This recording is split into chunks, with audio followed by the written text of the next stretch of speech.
મેં ગઈકાલે સાંજે ન્યૂઝ મારફત જાણવા મળ્યું કે ગઈકાલે કંઈક જામનગરની અંદર સભાની અંદર ગોપાલભાઈ જ્યારે પ્રવચન કરી રહ્યા હતા ત્યારે કોઈક વ્યક્તિએ જૂતું ફેંક્યું. આ વિશે મારું મંતવ્ય એવું છે કે આ 100% આમ આદમી પાર્ટીનું અને ગોપાલભાઈ ઇટાલિયાનું એક વ્યવસ્થિત સસ્તી લોકપ્રિયતા મેળવવા માટેનું કાવતરું હોય એવું સ્પષ્ટપણે દેખાય છે.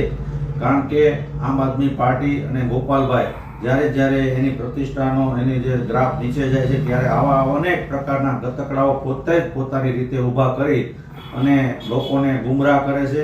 લોકોમાં સસ્તી લોકપ્રિયતા અને લાગણી ઊભી કરવા માટેના આ કાવતરા છે.